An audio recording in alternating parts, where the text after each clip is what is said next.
So hello everyone. So last class में हम लोग कितना तक कर चुके थे? थर्ड ऑर्डर का इंटीग्रेशन इक्वेशन निकाल चुके थे, राइट। तो चलिए आगे बढ़ते हैं। तो चलिए अभी एक काम करते हैं, इसका ग्राफ ड्रॉ करते हैं इस इक्वेशन का। तो चलिए टॉपिक का नाम लिखिए ग्राफ, ठीक है। 1 बाई कॉन्सेंट्रेशन वर्सेस टाइम का, ठीक है। क्लियर हो गया? तो चलिए पहले तो एक काम करते हैं, इस इक्वेशन को थोड़ा मॉडिफाई करते हैं। तो चलिए इक्वेशन लिखते हैं t इक्वल टू कितना दिया हुआ है 2 बाई के 1 बाई ए टी का square minus 1 by A not का स्क्वायर, ठीक है। यही दिया हुआ है। तो चलिए मॉडिफाई करते हैं, एक काम करते हैं 2k को इस तरफ ले आते हैं। तो क्या बन जाएगा 2k t, यस और नो। उसके बाद आपका आएगा क्या ए टी का square minus 1 by A note का स्क्वायर। क्लियर हो गया? एक काम करते हैं 1 बाई ए नोट का स्क्वायर को इस तरफ ले आते हैं। तो क्या बन जाएगा, एक काम करते हैं थोड़ा रिवर्स करके लिखते हैं, ए टी का स्क्वायर इक्वल टू इस तरफ आने से क्या हो जाएगा प्लस हो जाएगा, यस और नो। तो क्या होगा 2kt प्लस इस तरफ गया तो प्लस हो गया 1 बाई ए नॉट स्क्वायर, कुछ ये इस तरीके से आएगा, यस और नो, ठीक है। तो चलिए इसका ग्राफ ड्रॉ करते हैं इस इक्वेशन का। हम लोग क्या करने वाले हैं 1 बाई कॉन्सेंट्रेशन मतलब 1 by A T versus time का ग्राफ ड्रॉ करेंगे। क्लियर? ठीक है। तो चलिए एक काम करते हैं एक्सेस ड्रॉ कर लेते हैं। ये रहा आपका एक्स एक्सेस, ये रहा आपका वाई एक्सेस। वाई एक्सेस की ओर मान लेते हैं हम लोग ले लिए 1 बाई कॉन्सेंट्रेशन, ठीक है। 1 बाई कॉन्सेंट्रेशन का स्क्वायर लेना है हम लोग को, ठीक है। स्क्वायर यहाँ पे स्क्वायर होगा 1 बाई कॉन्सेंट्रेशन का स्क्वायर मतलब ये क्या है 1 बाई ए टी का स्क्वायर, ठीक है। और एक्स एक्सेस पे हम लोग ले रहे हैं टाइम, ठीक है। हम लोग को पता है अगर ग्राफ का इक्वेशन हम लोग को क्या पता है y equal to M X plus C यहाँ पे क्या है इंटरसेप्ट और m यहाँ पे क्या है स्लोप। अगर इस इक्वेशन से कंपेयर करेंगे तो इंटरसेप्ट कौन आएगा यहाँ पे 1 बाई ए नोट का स्क्वायर, ठीक है। और यहाँ पे स्लोप कौन रहेगा यहाँ पे 2k, ठीक है। इक्वेशन से क्लियरली पता चल रहा है, समझ में आ गया। तो यहाँ पे आप लोग देख पा रहे हो कि यहाँ पे जो इंटरसेप्ट है वो पॉजिटिव इंटरसेप्ट है, राइट। तो y की पॉजिटिव तरफ से स्टार्ट होगा ग्राफ, ठीक है। उसके बाद यहाँ पे देखिए स्लोप कैसे है पॉजिटिव, यस और नो। स्लोप कैसे है पॉजिटिव, पॉजिटिव का ग्राफ कैसे होगा कुछ इस तरीके से अपवर्ड ग्राफ्स होगा। अगर नेगेटिव रहता तो डाउनवर्ड्स होता। तो ग्राफ आपका कुछ इस तरीके से बनेगा। क्लियर हो गया? समझ में आ गया?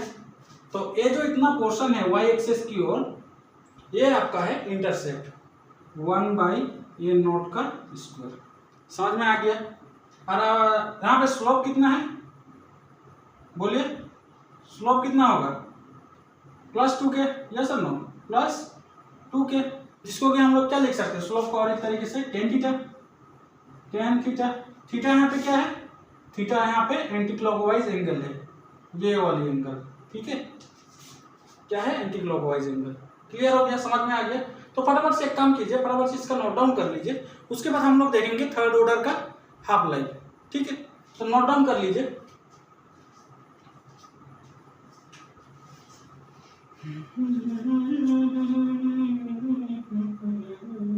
हो गया नोट डाउन? तो चलिए एक काम करते हैं मिटा देते हैं। चलिए मिटा देते हैं काम, इसको मिटा के। तो टॉपिक का नाम लिखिए half life of third order reaction, ठीक है। टॉपिक का नाम लिखिए half life of third order reaction, third order reaction, ठीक है। हाफ लाइफ का मतलब क्या है, जैसे कि हम लोग पहले बोल चुका हूं क्या था हाफ लाइफ। हाफ लाइफ वो टाइम है जब रिएक्शन 50% कंप्लीट हो जाता है, मतलब आधा रिएक्टेंट आपका क्या हो जाता है प्रोडक्ट में कन्वर्ट हो जाता है, राइट। तो चलिए मान लेते हैं वो टाइम आपका है। एक काम करते हैं डेफिनेशन लिखूंगा, बात दीजिए नहीं लिखते हैं। एक काम करते हैं जो हाफ लाइफ का टाइम है वो आपका है टी हाफ, ठीक है। समझ में आ गया? उसके बाद ए टी का कॉन्सेंट्रेशन कितना होगा होने से, अगर आधा कॉन्सेंट्रेशन प्रोडक्ट में कन्वर्ट हो गया है तो बचा कितना ए टी क्या है रिमेनिंग कॉन्सेंट्रेशन। तो रिमेनिंग कॉन्सेंट्रेशन कितना रहेगा ए नॉट बाई हाफ मतलब ए नॉट बाई 2, यस और नो। इनिशियल कॉन्सेंट्रेशन का आधा रिएक्टेंट बचेगा। ये सर नो, ठीक है। तो चलिए एक काम करते हैं, यहाँ पे जो भी वैल्यू निकल के आया है उसको हम लोग ए इक्वेशन में पुट करके हाफ लाइफ निकाल लेते हैं। तो चलिए फटाफट से करते हैं। टी का वैल्यू देखिए, यहाँ पे टी का वैल्यू कितना दिया हुआ है, टी हाफ, ठीक है। उसके बाद में क्या है 1/2 के 1/80, 80 का वैल्यू कितना दिया हुआ है यहाँ पे, a0/2² दिया हुआ है। यस और नो, a0/2² होगा। क्लियर हो गया, समझ में आ गया, 80 का स्क्वायर, यहाँ पे 80 का वैल्यू बैठा दिया। उसके बाद में -1/a0²। क्लियर हो गया, किसी को कोई यहाँ तक किसी को कोई दिक्कत है, समझ में आ गया, ठीक है। अभी बस जस्ट सॉल्व कर लेते हैं, जो भी सॉल्व करके फाइनल इक्वेशन आएगा वही आंसर होगा हम लोग का, हाफ लाइफ होगा मतलब, ठीक है। 1/2 के, उसके बाद अगर इसको सॉल्व करें तो क्या आएगा, 2 दूनी 4, 4 ऊपर चला जाएगा, ये यहाँ पर रहेगा 4 a0², यही आएगा ना, -1/a0²। अब इससे इसको माइनस कर दीजिए, कितना आएगा बोलिए, नीचे a0² आएगा, ऊपर 3 आएगा, ठीक है।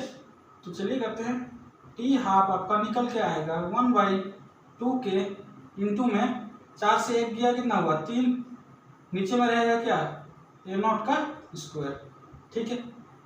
तो चलिए इसको सिंप्लीफाई करके लिखते हैं थोड़ा, टी हाफ ऊपर क्या है 3 है, नीचे क्या है 2 के a0², ये हो गया आपका क्या T half life for third order reaction, ठीक है। T half life for third order kinetics.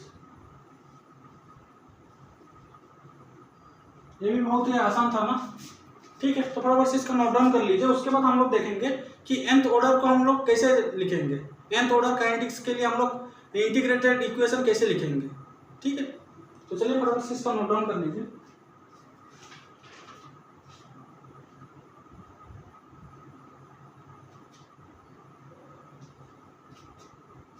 हो गया नोट डाउन। तो चलिए nth ऑर्डर के केस पे देखते हैं।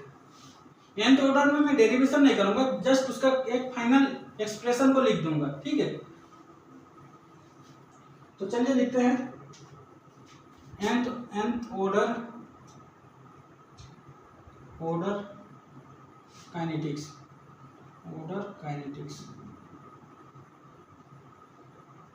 nth ऑर्डर का मतलब, nth ऑर्डर का मतलब क्या हो सकता है, 1 भी हो सकता है, 2 भी हो सकता है, 3 भी हो सकता है, 4 भी हो सकता है, ये सब ना, ठीक है। तो इसका जो जनरल इंटीग्रेटेड इक्वेशन निकल के आता है वो आता है आपका, यहाँ पे लिख देता हूँ, ठीक है। t इक्वल टू 1/n-1 साथ में k रहेगा, उसके बाद में ब्रैकेट आएगा एक, उसके बाद में 1/at की पावर में आएगा n-1, ठीक है।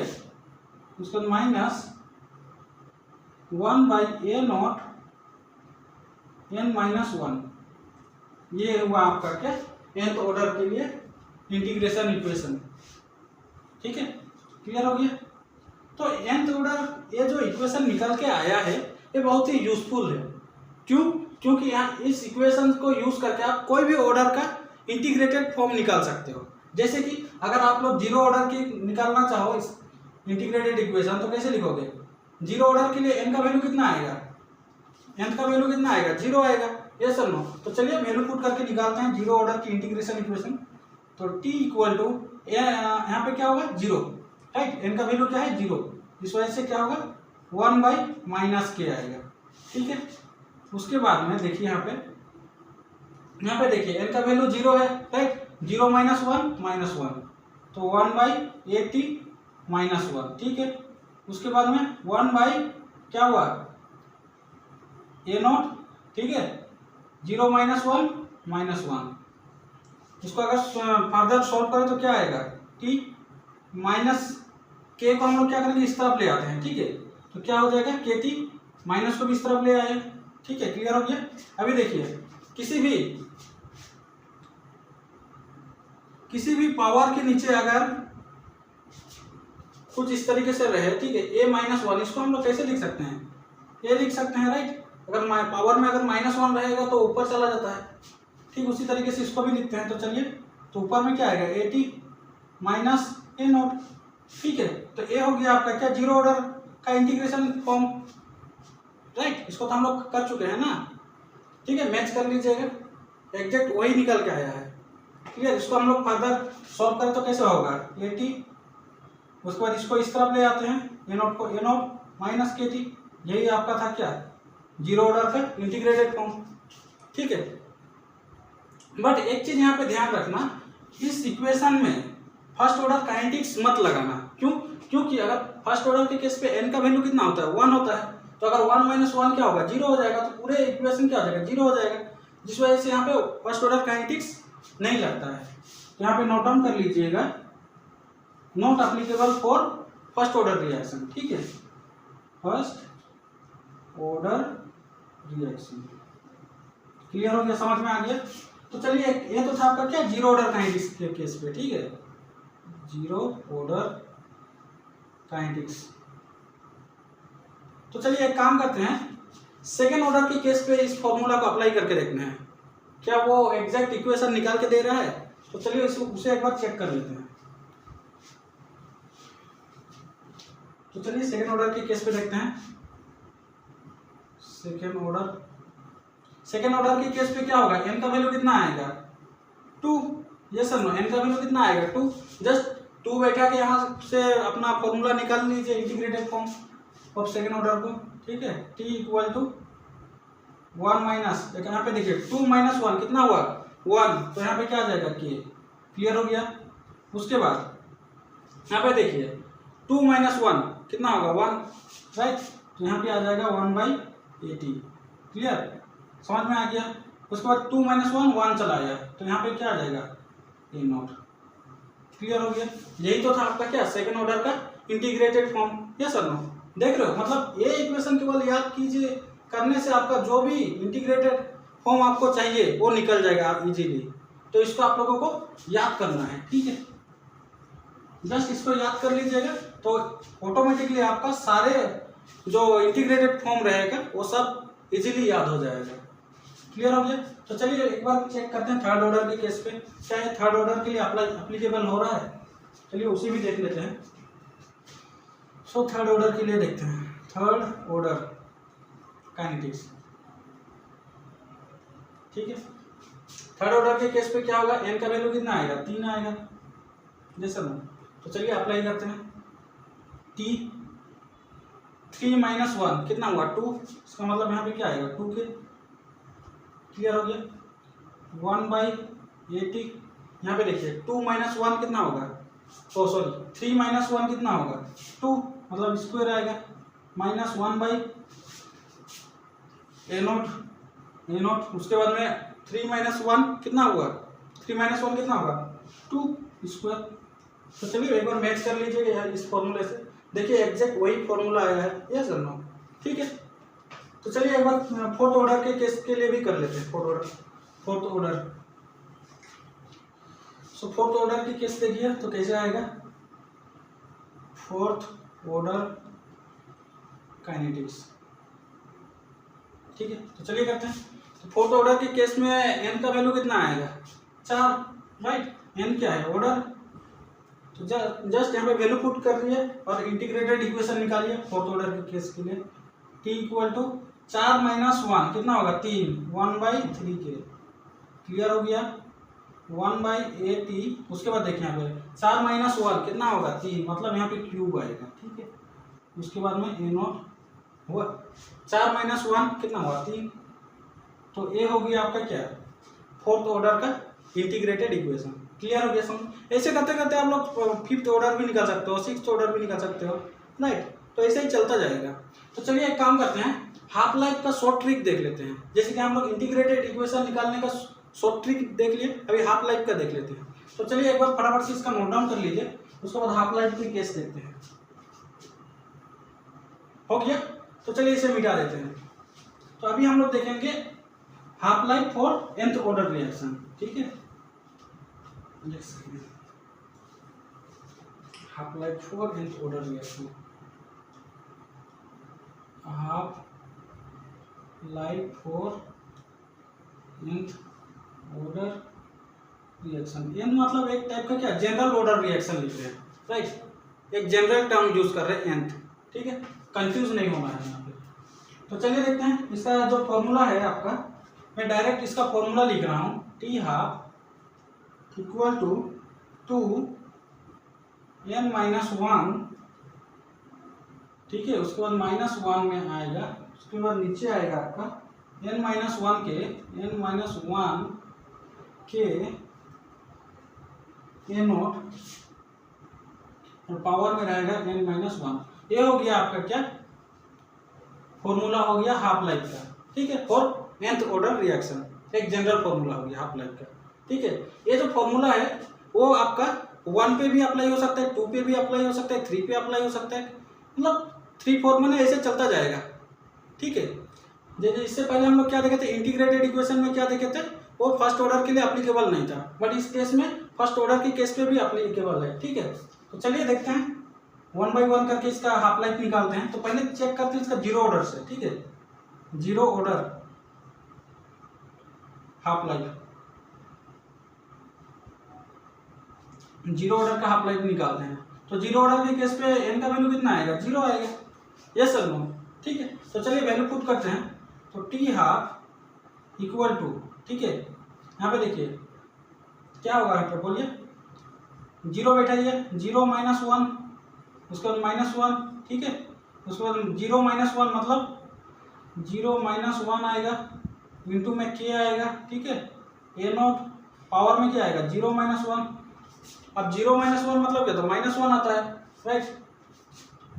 तो ये क्या हो जाएगा, टी हाफ इक्वल टू 2 -1, ठीक है, ये आ गया आपका माइनस के a नॉट -1, कुछ इसी तरीके से आएगा, ये sir no.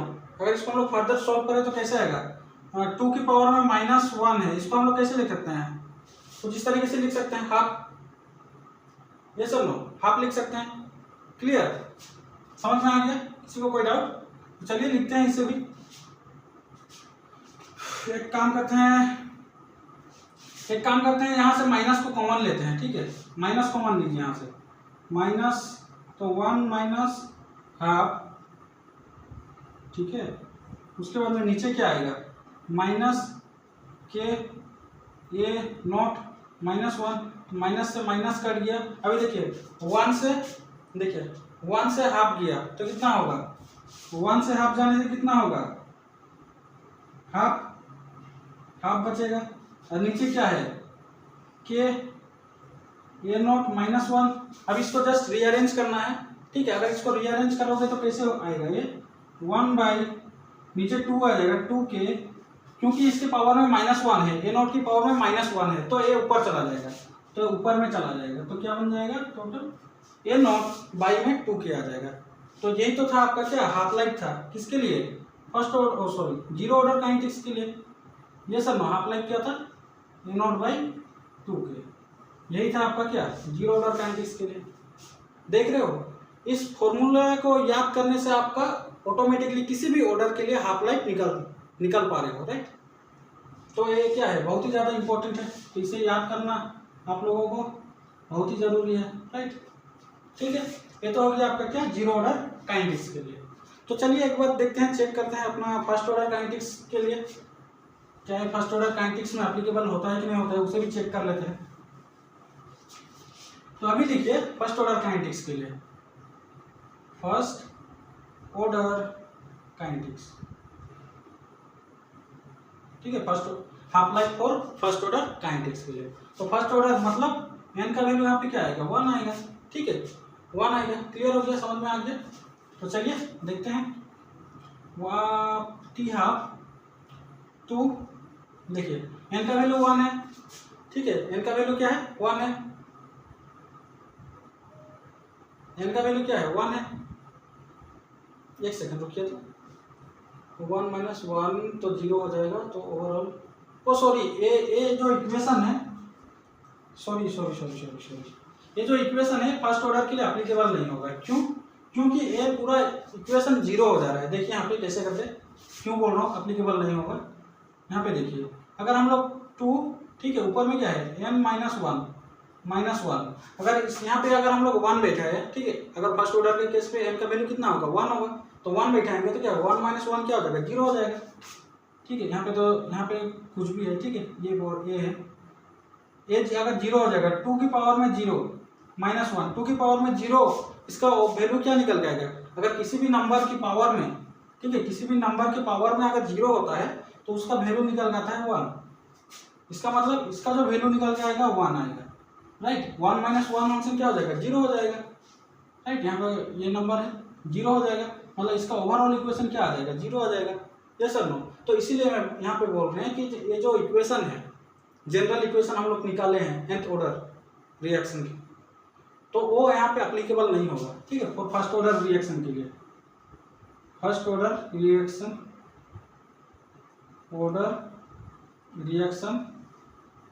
Not applicable, clear हो गया। फर्स्ट ऑर्डर को छोड़ के बाकी कोई भी ऑर्डर आप लोग ले सकते हो, ठीक है, वैसे कोई बात नहीं है। तो चलिए सेकंड ऑर्डर को एक बार चेक करते हैं। फर्स्ट ऑर्डर तो नहीं होगा, देख लीजिए 0 ऑर्डर हो रहा है, अभी सेकंड ऑर्डर को देखते हैं, ठीक है। Second order reaction, second order के केस पे n के वैल्यू कितना आएगा, n इक्वल टू 2 आएगा, ठीक है। तो चलिए देखते हैं n इक्वल टू 2 बैठा है टी हाफ, तो 2 माइनस वन, ठीक है, 2 माइनस 1 के ए नॉट 2 माइनस 1, जस्ट इसको सॉल्व कीजिए तो आपका निकल के चला आएगा आपका क्या सेकेंड ऑर्डर काइनेटिक्स का हाफ लाइफ, ठीक है। तो चलिए सॉल्व करते हैं इसे।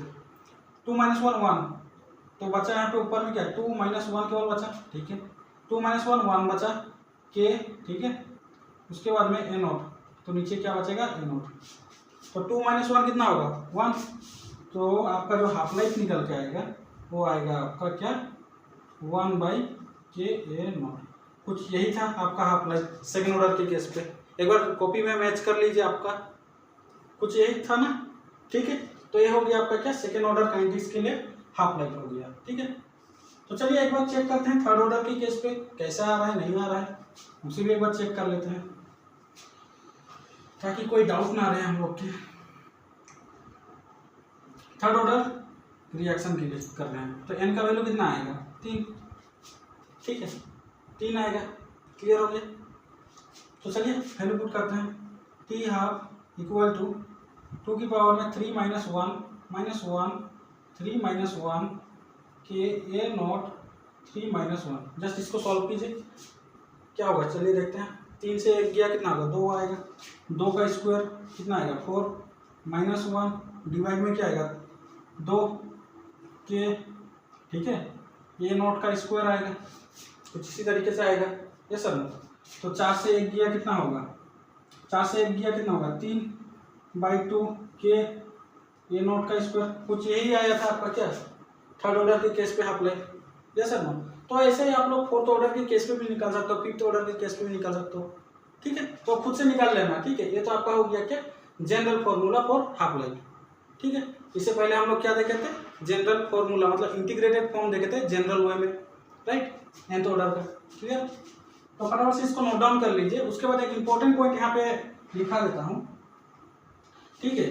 टी हाफ लाइफ जो है फॉर nth ऑर्डर रिएक्शन के लिए, nth ऑर्डर मतलब 1 भी हो सकता है, मतलब 0 को छोड़ के, और 0 बोलो फर्स्ट ऑर्डर को छोड़ के, क्लियर, 0 ऑर्डर हो सकता है, उसके बाद सेकेंड ऑर्डर थर्ड ऑर्डर सारी चीज़ें हो सकता है, ठीक है। टी हाफ लाइफ ये डायरेक्टली प्रोपोर्शनल होता है आपका ए नॉट का पावर में 1 माइनस एन से।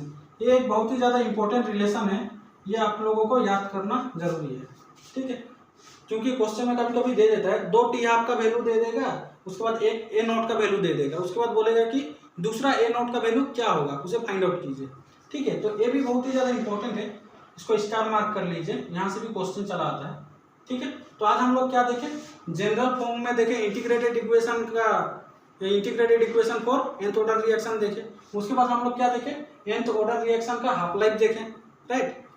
ठीक है। उसके बाद ए इक्वेशन को बेस्ड करके हम लोग फर्स्ट ऑर्डर निकाले, जीरो ऑर्डर निकाले, सेकंड ऑर्डर का निकाले हाफ लाइन, थर्ड ऑर्डर का निकाले। सिमिलरली हम लोग इंटीग्रेटेड फॉर्म का जो जनरल हम लोग इक्वेशन बनाए थे वहाँ से भी हम लोग डिराइव किए थे क्या, जीरो ऑर्डर का इक्वेशन डिराइव किए, उसको सेकंड ऑर्डर का डिराइव किए, थर्ड ऑर्डर का डिराइव किए, राइट। ठीक है। तो उसके बाद लास्ट में हम लोग क्या देखें, लास्ट में हम लोग ये इक्वेशन लिखे हैं। ठीक है। ए इक्वेशन का यूज हम लोग कैसे करेंगे, नहीं करेंगे, वो सारी चीज़ें हम लोग देखेंगे इसका नेक्स्ट लेक्चर पे, जब हम लोग क्वेश्चन प्रैक्टिस करेंगे। ठीक है। तो चलिए आज के लिए हम यहीं पे लेक्चर को समाप्त करते हैं। तब तक के लिए पढ़ाई करते रहिए, मिलते हैं अगले लेक्चर में। Thank you.